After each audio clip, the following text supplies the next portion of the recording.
So the United States says it's carried out a drone strike against ISIL in eastern Afghanistan. The attack in Nangarhar province follows an earlier warning from President Joe Biden.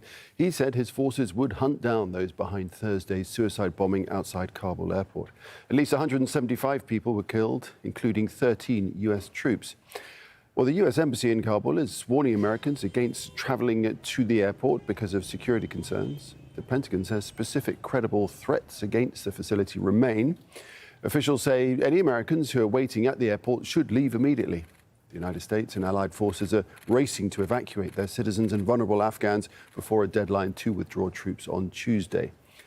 We'll be speaking to Charlotte Bellis about the situation in Afghanistan in just a moment. But first, Gabriel Elizondo has more on the drone strike. The U.S. Central Command saying that a drone attack, strike, if you will, hit a ISIL-K planner, in the words of the U.S. Central Command, and that the strike was successful and killed that person. They said this happened in eastern Afghanistan in the Nangarhar province. That's a province in the eastern part of the country. Part of it borders Pakistan. They say that there was no civilian casualties that the U.S. military knows about. Now, the Reuters news agency here in the United States reporting that information from unnamed U.S. officials that it was a drone that was launched from a base in the Middle East and that it killed this ISIL-K planner who was driving a vehicle with another associate, and that both were killed. We do not know exactly when this operation took place, and we also do not know if this is one of more that are to be expected in the future. But clearly the United States, its first retaliation for the attack outside the Kabul airport on Thursday.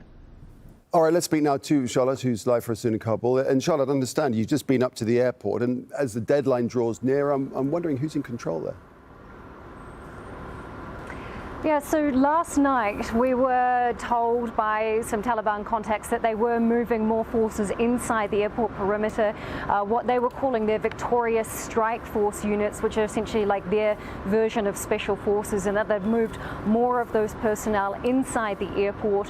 The US denied that they had taken control of the airport fully, but we do understand that they are slowly taking control of more areas within the actual airport perimeter. And then this morning when we went down, we went to the north side of the airport, because in the last 2 weeks that has been controlled by a CIA-run militia. They're known as the Zero units, and they're associated obviously closely with the Americans, and they had been separating Western forces from the Taliban. They had told us, this militia, that they were going to be evacuated by the US when this was all done.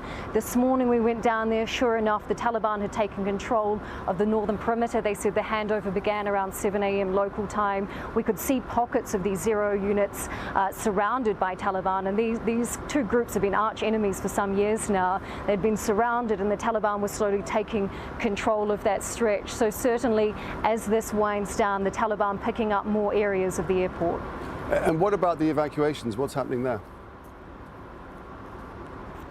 Well, there were thousands of people down there this morning still trying to get on some of these flights. We understand that they are winding down. When we were down there, we could see the tail of a military aircraft near the tarmac. If you look at flight radar, you can still see C-17s entering and leaving Afghan airspace, but fewer military aircraft than there were in previous days. And at the moment, they've evacuated more than 110,000 people. Whether they'll get huge numbers out in the next couple of days, it doesn't seem so as this starts to wind to an end. Certainly US allies have started to end their evacuation efforts. The Turkish military, for example, have said that their military presence here has come to an end, but they, for example, are going to leave a technical team behind to help the Taliban essentially run the airport as of Wednesday, when all foreign forces have left. All right, Charlotte, we'll leave it there for the moment. Thanks very much, Charlotte Bellis there in Kabul. So it's being called a life-altering storm. Hurricane Ida is making